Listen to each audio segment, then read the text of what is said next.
질문 하나 드리겠습니다. 누가 여러분한테 가장 중요한 것 한 가지만 한번 골라보십시오, 이렇게 묻는다면 여러분은 뭐라고 대답을 하시겠습니까? 다른 식으로 질문해 본다면요, 흔히 하는 얘기처럼 세상에서 제일 중요한 것이 무엇이라고 생각하십니까? 하는 질문입니다. 사람마다 대답은 다 다르겠지요. 또 같은 사람이라고 해도 그 사람의 삶의 상황 또는 조건이 달라지면서 그 대답도 달라질 수 있을 것입니다. 그런데 한번 특별한 조건 붙이지 않고요, 그냥 단순하게 한번 그렇게 물어보는 겁니다. 세상에서 제일 중요한 것이 무엇이라고 생각하십니까? 여러 가지 생각이 가능하겠지만 아마도 생명이라고 대답하는 분들이 많을 것입니다. 사람이란 존재, 생명을 가진 존재잖아요. 그러니까 사람이란 존재가 생명이 붙어 있어야 무엇이라도 의미가 있지, 생명이 끊어진다면, 죽은 다음에는 그게 무슨 의미가 있겠습니까? 또 사람의 생명 말고 우리가 사는, 존재하는 세계에 있는 생명체, 또 생명의 구조, 이거를 생각하면 생명이야말로 진짜로 중요하다 하는 생각을 가질 수가 있겠죠. 그런데 가만히 한번 조금만 생각해 보면요, 사람에게 생명이 가장 중요한데 사람들을 보면 이 중요한 생명을 위해서 사는 것 같아도 다른 그 무엇을 위해서 생명을 바치는 경우도 적지 않습니다. 생명처럼 중요한 게 어디 있느냐? 그러나 이 생명을 다른 무엇을 위해서 바친다 말이죠. 가족을 위해서 또는 자녀를 위해서 생명을 던지는 부모들이 적지 않고요. 또 역사적으로 어떤 사상이나 이념, 가치, 거기에 생명을 거는 경우도 많이 있습니다. 인류의 또는 도덕적 정당성을 지키려고 자기의 생명이 희생되면서도 도덕적 정당성을 끝까지 지키는 사람도 있고요. 또는 예술가나 어떤 아트에 종사하는 사람들이 자기의 예술을 위해서 건강도 해치는 거 마다하지 않고 거기에 모든 것을 거는 그런 것들 흔히 많이 보죠. 자, 한번 보세요.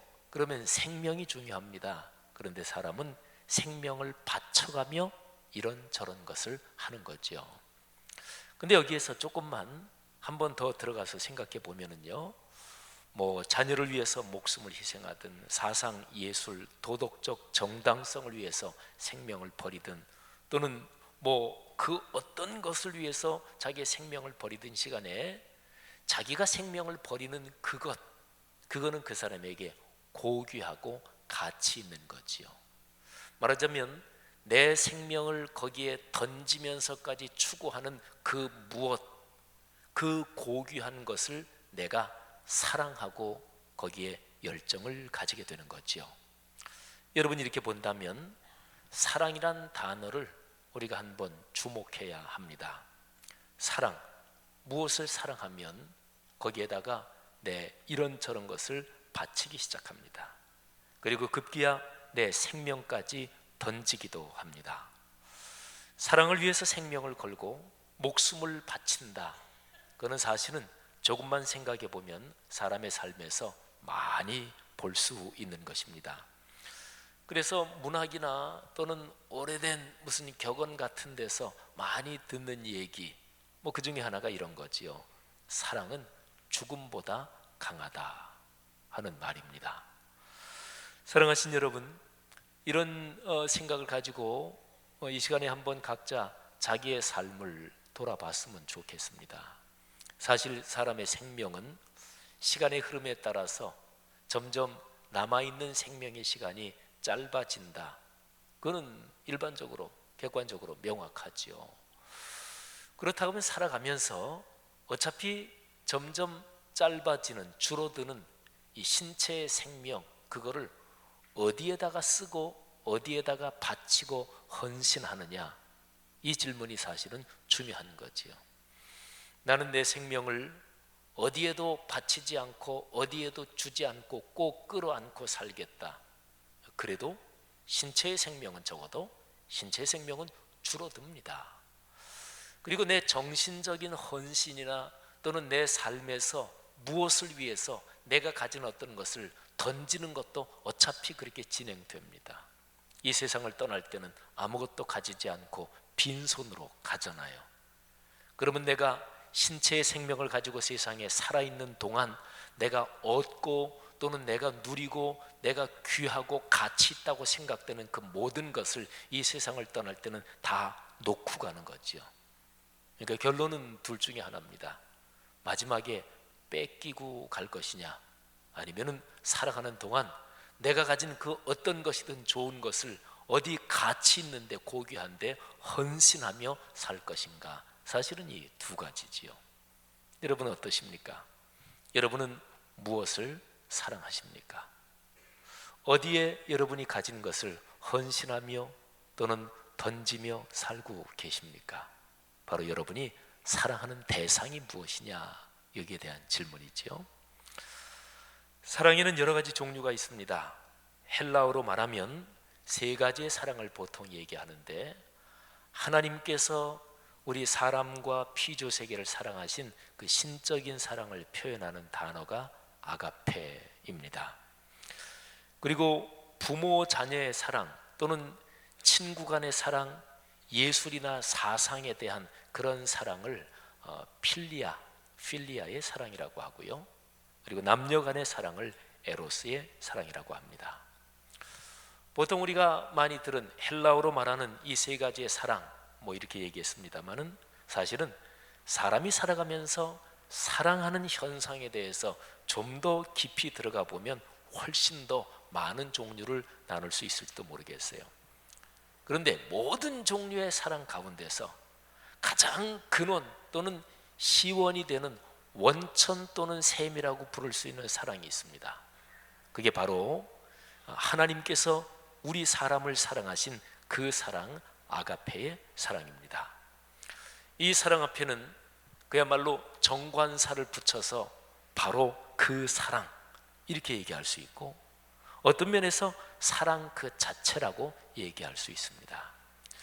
간단하게 한번 실물과 그림자를 생각해 보십시오. 여러분, 동그란 공을 한번 생각해 보세요. 어떤 공이든 좋습니다. 탁구공이나 골프공이든 아니면 농구공이나 축구공이든 어떤 공이든 좋습니다. 이 공은 사람이 눈으로 볼 때 어떤 위치에서 보든지 늘 동그랗죠. 그런데 공의 그림자를 생각해 보세요. 공의 그림자는 늘 동그랗지만은 않습니다. 빛이 비치는 방향 또는 공의 그림자가 생기는 지점에 따라서 모양이 달라질 수 있습니다. 거의 동그랄 수도 있고요, 아니면 흔히 타원형이 되기도 하고, 또는 한쪽 꼬리가 긴 비대칭적인 타원형도 될 수 있고요, 또는 공에 비추는 빛을 광원이라고 하죠. 빛을 두 개나 세 개 빛을 적절한 조건에서 비추면 공의 그림자는 그림자가 여러 개 생기면서 꽃처럼도 되고 또는 춤추는 모양도 될 수 있습니다. 그림자가 다 다르잖아요. 그런데 이 모든 각양각색의 그림자는 전부 다 동그란 공이라는 하나의 실체, 거기에서 나온 그림자지요. 또 그림자의 진한 이 농담도 그것도 달라질 수가 있어요. 아주 새까만 그림자도 생길 수 있고요, 또 엷은 그림자도 생길 수 있고, 그야말로 빛의 원리, 이거를 잘 아는 사람이 적절하게 활용한다면 실물 공은 하나이지만 거기에서 생기는 그림자는 사실은 수도 없이 많을 수 있습니다. 이렇게 본다면 어떤 그림자를 보고요, 이 그림자가 공이야, 이렇게 얘기하는 것은 맞을 수도 있고 틀릴 수도 있습니다. 그 그림자가 공에서 생긴 그림자니까 이 그림자가 공이야, 그렇게 하는 게 틀리다, 이렇게는 볼 수가 없죠. 근데 그림자 모양 자체가 공의 모양 그 자체는 아닙니다. 어떻게 보면 그림자는 원래의 그 그 실체에 대한 어느 정도의 왜곡이라고 얘기를 할 수가 있죠. 여러분, 사랑도 그렇습니다. 사랑의 가장 근원적인 본질은 하나님의 사랑입니다. 성경 말씀은 바로 이 사실에 대해서 아주 분명하게 이렇게 가르칩니다. 하나님은 사랑이시라. 그러니까 하나님이 사랑의 하나님이고, 그래서 하나님 그분에게서 사랑이 나오는데, 더 나아가서 하나님 그분 자체가 사랑 자체다, 이런 말씀이에요. 요한일서 4장 8절과 16절에 바로 정확하게 그 표현이 있습니다. 제가 16절 말씀을 한번 읽어드리겠습니다. 하나님이 우리를 사랑하시는 사랑을 우리가 알고 믿었노니 하나님은 사랑이시라. 사랑 안에 거하는 자는 하나님 안에 거하고 하나님도 그의 안에 거하시느니라. 아멘. 여러분, 제가 지금 읽어드린 이 구절에서 중간에 두 어절로 된 완결된 한 문장, 거기 다시 한번 잠시 주목하십시오. 하나님은 사랑이시라. 우리 교회가 올해 1년 동안 붙잡고 가는 말씀입니다. 하나님은 사랑이시라.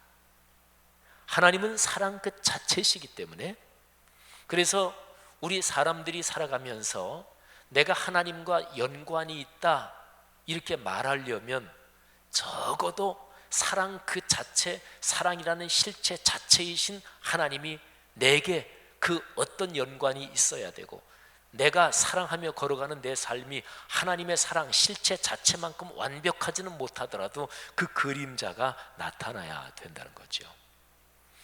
사랑하신 여러분, 세상에 있는 사랑을 여러 가지로 나눌 수 있지만 그 모든 종류의 사랑이 흘러나오는 사랑의 원천적인 셈, 그 시원은 바로 딱 하나입니다. 그 사랑, 바로 사랑이신 하나님이 우리에게 베풀어 주시는 아가페의 사랑, 무조건적인 사랑, 그리고 절대적인 사랑, 바로 구원의 사랑입니다. 성도 여러분들이요, 그리스도인이란, 신앙인이란 바로 그 사랑에 연결돼서 인생길을 걸어가는 사람들이지요. 이 사실 하나만을 가지고도 우리는 하나님께 무한한 감사와 찬양을 드릴 수 있습니다. 우리 모두에게 그런 감격이 넘치기를 축복합니다. 무엇을 위해서 내 목숨을 걸 수 있다, 그러면 내가 목숨을 거는 그 무엇, 이거는 참으로 중요하죠. 사람이 자기 생명보다 소중한 것이 무엇이겠습니까?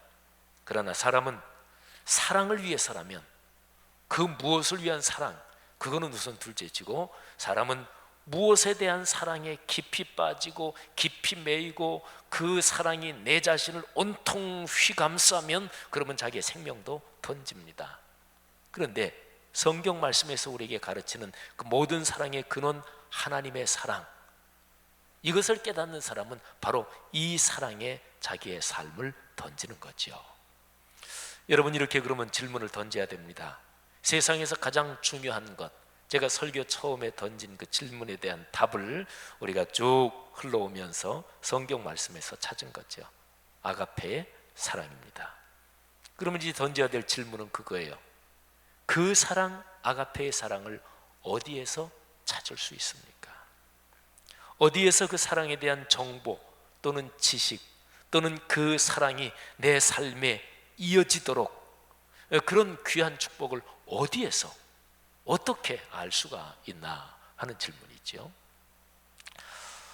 저는 나이 30에 독일로 유학을 떠났습니다. 신학박사 학위를 위해서 공부하러 독일로 갔습니다. 제가 생각하는 방향으로 신학적인 식견을 쌓고 그럼으로써 평생 성직자로 의미 있게 살아가는데 독일 유학이 필요하다고 생각했고, 또 그래서 그렇게 결정하고 실행에 옮긴 거지요. 사실은 제가 나이 30에 독일로 유학을 떠나기에는 위험 부담 또는 어려운 점이 적지 않았습니다. 학위 취득이 보장된 것 물론 아니었고요. 그건 어느 공부나 다 마찬가지죠. 근데 현실적으로 경제적인 상황이 유학 갈 상황이 되지 않았습니다. 그리고 일반적으로 보면 영어권으로 가는 게 훨씬 더 좋습니다. 만일에 학위를 받지 못한다, 유학간 사람 중에서 학위 받지 못하는 사람이 훨씬 더 많으니까요. 학위를 받지 못한다고 가정하면 영어라는 언어가 훨씬 더 실용적입니다. 독일어는 학문하는 데 외에는 실제적으로는 별 쓸모가 거의 없죠. 또 제가 집안에서 장남인데 나이 드신 부모님도 제 마음에 걸렸어요. 가장 커다란 효도는 부모님이 손자 손녀들을 가까이서 보실 수 있게 하는 것이 가장 커다란 효도인데 하는 생각도 하면서 마음에 많이 걸렸습니다. 그래서 이런저런 사실 독일로 공부하러 가는 것을 가로막는 또는 공부하러 가기가 힘든 여러 가지 상황 또는 생각이 있었지만, 하지만 저는 독일로 갔습니다. 일반적으로 말해본다면 그런 위험 부담 또는 그런 쉽지 않은 여건에도 불구하고 독일로 공부하러 가서 제가 원하는 지식 또는 정보, 그리고 그것이 내 삶에 유익이 될 거다, 그렇게 판단했기 때문입니다. 여러분, 내 삶에 무엇이 진짜로 중요하다, 그리고 그 중요한 것을 얻을 수 있다, 그러면 거리가 멀어도 갑니다. 이런저런 위험 부담이 있어도 위험 부담을 감수하면서 용기를 내서 행동에 옮기는 거지요. 자, 그러면 오늘 우리가 생각하는 하나님의 사랑, 이것을 생각해 보세요. 뭐가 제일 중요한가? 생명이.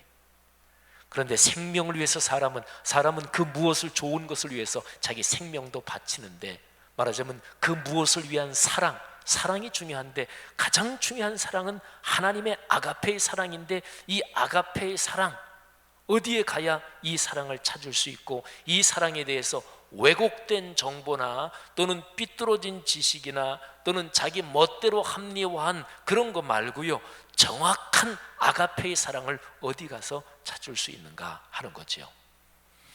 엉뚱한 데 가서 헤매면 삶의 낭비가 심하겠죠.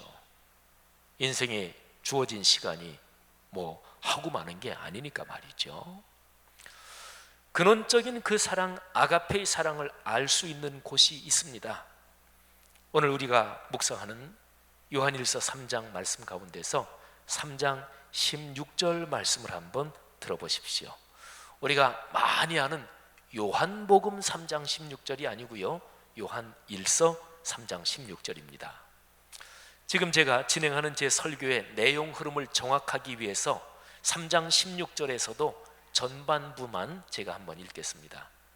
그가 우리를 위하여 목숨을 버리셨으니 우리가 이로써 사랑을 알고. 여러분, 여기에 알고 이 단어가 나오잖아요, 그죠? 말하자면 하나님의 아가페의 사랑, 거기에 대해서 지금 16절에서 말씀하고 있는데, 우리가, 사람이 그 사랑을 아는 것 또는 그 사랑에 대한 정확한 정보나 지식을 가질 수 있는 그 장소, 그 상황을 어떻게 말씀하고 있나요?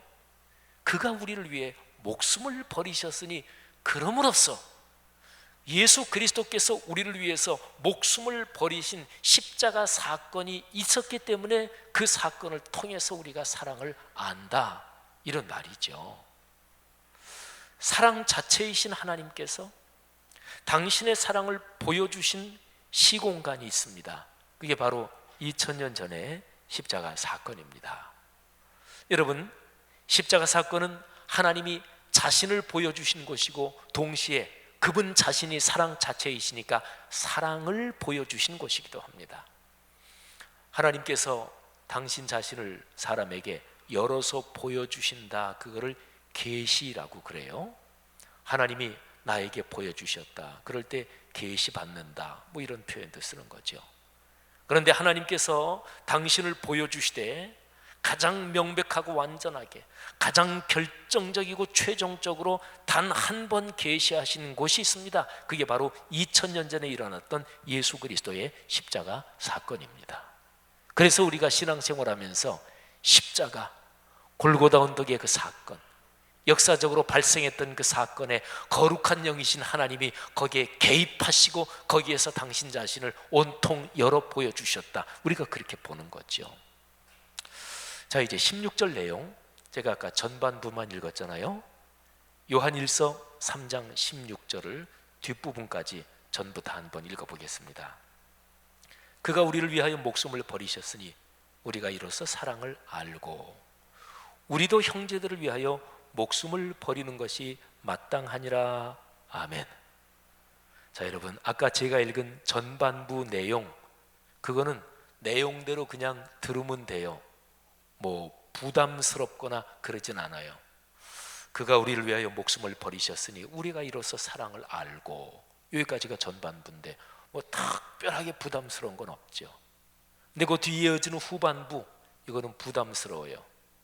우리도 형제들을 위하여 목숨을 버리는 것이 마땅하니라. 부담스럽죠. 그리스도인인 우리가 해야 할 일을 말씀하고 있어서 그렇습니다. 그런데 그 해야 할 일이 어려워요. 형제 자매들을 위해서, 이웃을 위해서 목숨을 버리래요. 그러니까 부담스럽죠. 자, 요한일서 3장 16절, 이 구절 안에는 세 가지 내용이 들어 있습니다. 정리하면 다음과 같아요. 첫째, 예수 그리스도께서 십자가에서 우리를 위하여 목숨을 버리셨다. 두 번째, 그 십자가 사건으로서 우리는 하나님의 그 사랑 자체이신 하나님을 알게 되었다. 셋째, 그 사랑을 알았으니 우리도 예수 그리스도를 따라 형제 자매를 위하여 목숨을 버려야 한다. 여러분, 가만히 한번 생각해 보세요. 1번하고 3번 내용이 꼭 연결이 돼야 되는 건가요? 1번 내용이 뭐예요? 예수 그리스도께서 십자가에서 우리를 위해서 목숨을 버리셨다. 이게 1번이에요. 3번은 뭐냐? 우리도 형제 자매를 위해서 목숨을 버려야 한다. 1번하고 3번이 반드시 연결돼야 돼요? 부담스럽죠. 성경에서는 그게 연결돼야 한다고 얘기를 하는 거예요. 우리의 실제적인 삶에서 그게 연결이 잘 되고 있어요? 우리는 이 말씀을 이렇게 묵상하면 연결이 잘 되고 있지 않습니다. 그런 우리 모습을 고백하고 실토할 수밖에 없어요. 자, 그런데 1번과 3번이 연결돼야 된다. 이거는 성경의 명령인데 우리의 현실은 거기하고 너무나 먼 괴리가 있는 거예요.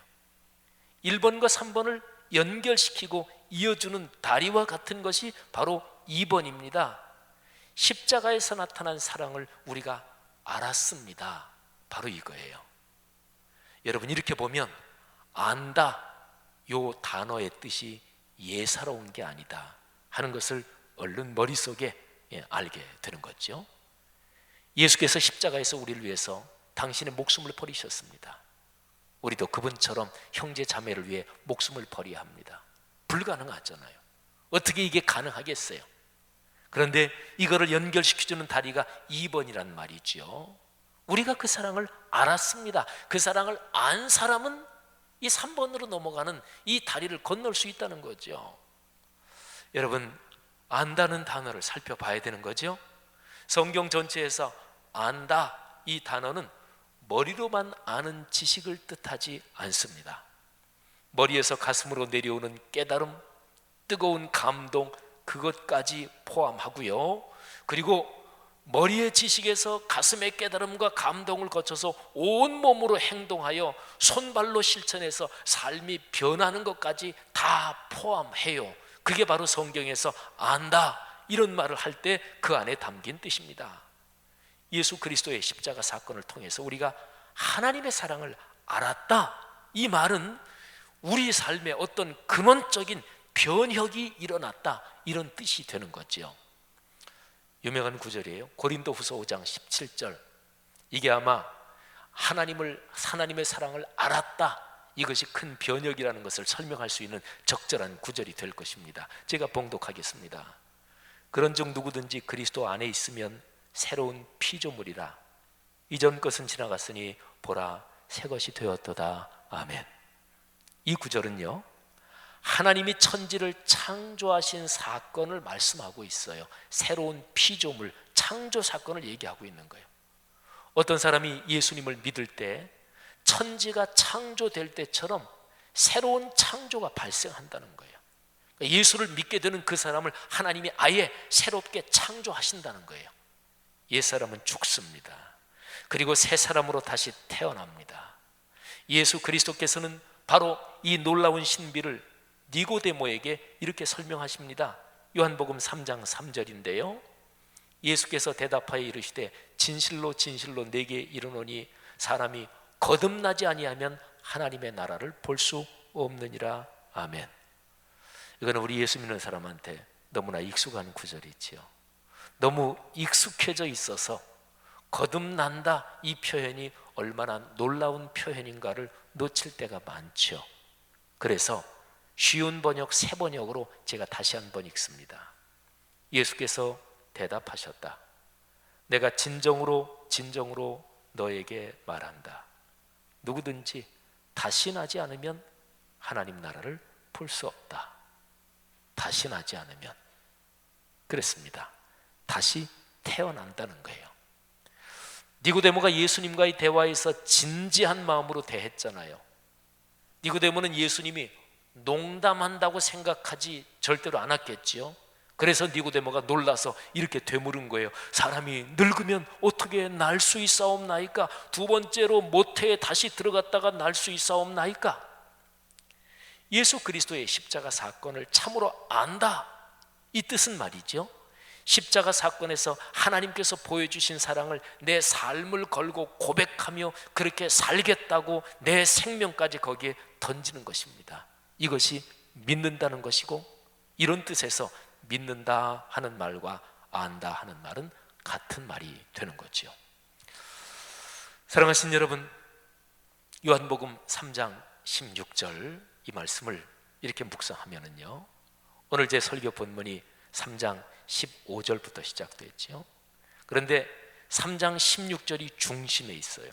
그리고 앞에 있는 13절, 14절, 15절 이 세 절, 또 뒤에 있는 17, 18, 19절 세 절 이렇게 배치가 되어 있는데 3장 16절을 정확하게 이해하면 앞뒤의 세 절이 쉽게 머리에 들어옵니다. 앞에 세 절 내용이 뭐예요?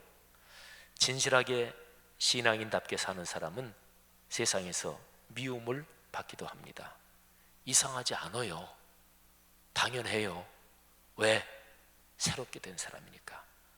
오히려 신앙인으로 살면서 세상에서 전혀 문제가 없다, 죄악 많은 세상에서, 편법 많은 세상에서, 그게 신앙인으로 이상한 거지요. 어떤 사람이 사망에서 옮겨져서 하나님의 생명으로 들어갔다, 이 사실을 어떻게 확인할 수 있나요? 그 사람이 적어도 교회 공동체, 신앙 공동체 안에서 다른 사람을 사랑하는지 그거를 보면 압니다. 만일에 어떤 사람이 교회 공동체 안에 다른 사람을 미워하면 그 사람 속에는 영생이 없습니다. 영생이 없다는 표현이 너무 심하게 들리나요? 여기 요한일서 3장에 기록되어 있는 표현이 있지만 너무 심하게 들린다면 적어도 그런 사람에게는 영생이 미워하고 있는 그 시간에는 적어도 작동하고 있지 않다는 것은 확실합니다. 16절 뒤에 이어지는 세 절은 어떤가요? 17, 18, 19절 말이죠. 신앙 공동체 안에 형제 자매가 경제적으로 궁핍하면 구체적으로 도와주어야 합니다. 또는 이런저런 쉽지 않은 상황이 있을 때 말로만이 아니고 혀로만이 아니고 실제적으로 그 사람을 위해 중보하며 사랑과 친절을 베풀어 줘야 합니다. 사랑은 행동으로 나타나야 하고 진실하게 실천해야 합니다. 이렇게 사랑하는 사람이 진리에 속한 사람이고, 그렇게 사랑할 때 그리스도인은 주님 앞에서 떳떳할 수 있다는 거죠. 그리스도인들이요, 예수 그리스도의 십자가를 묵상합시다. 십자가에서 하나님이 보여주신 그 영원한 사랑을 깊이 묵상합시다. 그리고 이 사랑을 깨닫고 이 사랑에 취해서 사십시다. 술 취하거나 세상의 다른 그 어떤 것에 취하지 말고 사랑에 취하고 성령께서 주시는 거룩한 영에 취해서 사십시다. 죽음보다 강한 사랑, 생명보다 귀한 하나님의 사랑은 예수 그리스도의 십자가를 통해서만 알 수 있습니다. 그렇습니다. 이렇게 사랑을 아는 거예요. 그리고 여러분과 저는 바로 그 사랑을 받은 사람들이지요. 우리가 그런 그리스도인입니다. 우리는 그렇게 살 수 있습니다. 우리 안에 계신 성령님의 힘으로 우리가 사모하고 간구하고 기도하며 주님의 도우심을 구하면 그 사랑을 우리의 삶에서 실천할 수 있도록 거룩하신 하나님이 우리에게 역사하시고 힘을 주십니다.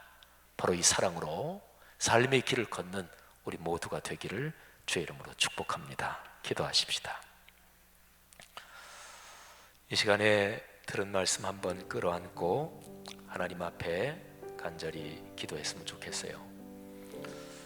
성경 말씀은, 그리고 설교 말씀은 뭐 그렇게도 해석할 수 있고 뭐 그런 얘기도 가능하겠지, 이렇게 설교 말씀을 듣거나 성경을 읽으면 단언컨대 평생 그 사람의 신앙은 성장하지 않습니다. 신앙은 성장하지 않는데 교회 오래 다니면 교회 조직 생활에 익숙해집니다. 종교인으로서는 익숙해져요. 그러나 하나님을 만나고 하나님의 그 사랑이 내 인격과 일상에는 흐르지 않습니다. 이게 바로 신앙의 타락입니다. 교회가 약해지는 게 바로 이것입니다. 성도들이여, 이 시간에 들은 말씀 끌어안고 주여, 내 속에 사랑이신 하나님, 사랑 자체이신 하나님, 내 속에 거룩한 영으로 지금 같이 계신 주님이시여, 제가 십자가에서 하나님이 보여주신 그 사랑을 알게 하옵소서, 진정으로 알게 하옵소서, 또 그렇게 살기를 원합니다. 주님 앞에 각자가 고백하며 기도하겠습니다. 하나님 아버지, 은혜를 감사합니다. 이 시간에 말씀을 듣고 아버지 앞에 간절한 심정으로 기도하오니 오 주여, 우리의 기도를 받아 주시기를 원합니다. 십자가에서 하나님이 보여주신 그 사랑 자체이신 하나님의 임재와 현존 우리의 삶에서 체험할 수 있도록 아버지 하나님이여 긍휼을 베풀어 주시기를 간절히 원합니다. 오 주여, 왜곡되고 또는 비뚤어지고 또는 이렇게 저렇게 못난 모양으로 일그러진 사랑을, 그거를 하나님의 사랑이라고 고집하고 주장하는 우리의 못난 모습 하나님 앞에 자백하오니 아버지 하나님 용서해 주옵소서.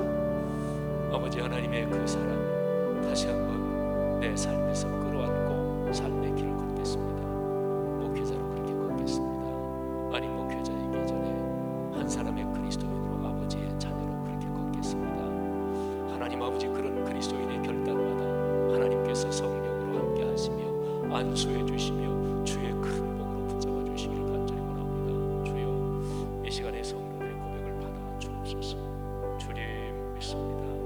주여 축복하여 주시옵소서. 주님 믿습니다. 한 번 더 기도하겠습니다. 설교를 듣고 바로 결단하며 기도하는 그 기도는 참으로 중요합니다. 말씀을 듣고 나서 바로 이어지는 그 기도 시간에 결단하지 않으면 그게 말씀의 씨앗이 뿌려졌는데 길바닥에 씨가 떨어져서 새가 먹는다고 했습니다. 예수님께서 그 비유는 해석까지 해주셨어요. 씨는 말씀이다.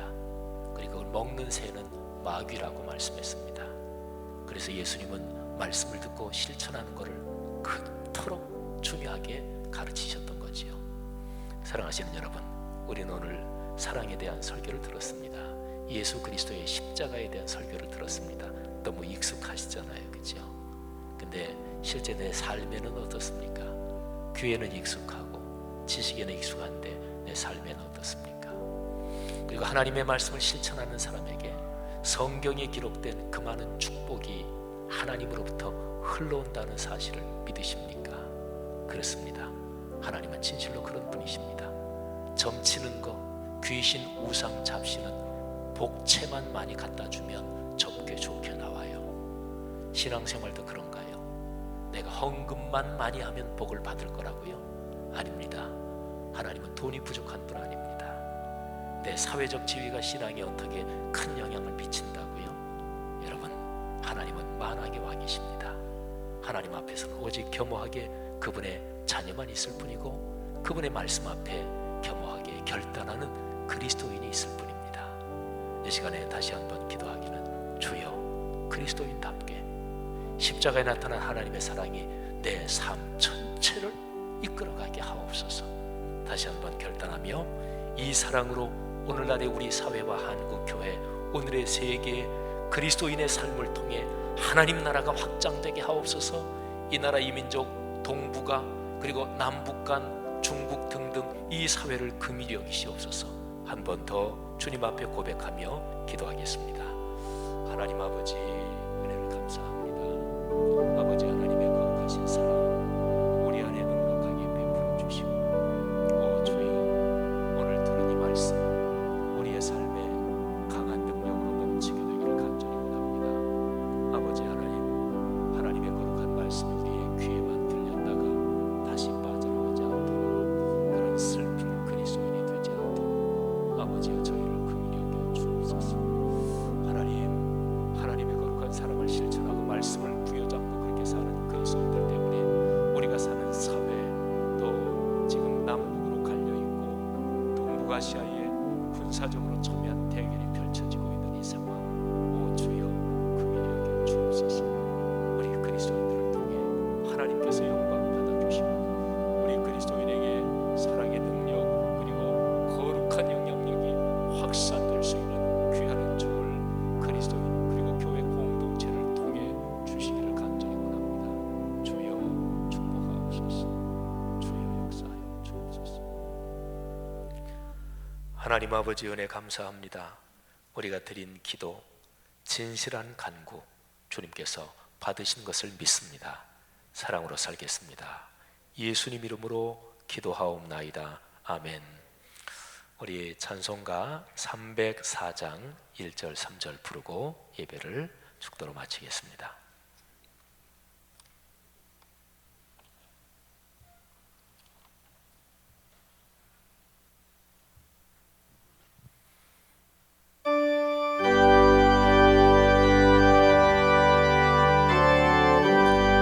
찬송가 304장이요. 304장. 하나님의 사랑 가슴 깊이 묵상하며 찬양합니다. 그 크신 하나님의 사랑 말로 다 형용 못하네. 저 높고 높은 별을 넘어 이 낮고 낮은 땅에 죄범한 영혼 구하여 그 아들 보내사 왕목재물 삼으시고 죄 용서하셨네. 하나님 크신 사랑을 증량다 못하네. 영원히 변치 않는 사랑 성도여 찬양. 다같이 일어나서 3절 찬양합니다. 하늘을 들을 말이 삼고 바다를 먹물 삼아도 한없는 하나님의 사랑 닿기로 갈 수 없겠네. 하나님의 크신 사랑 그 어찌 닿았을까. 저 하늘 높이 쌓아도 채우지 못하리. 하나님 크신 사랑을 증량다 못하네. 영원히 변치 않는 사랑 성도여 찬양. 하나님 크신 사랑은 하나님 크신 사랑을 증량다 못하네. 영원히 변치 않는 사랑 성도여 찬양하세.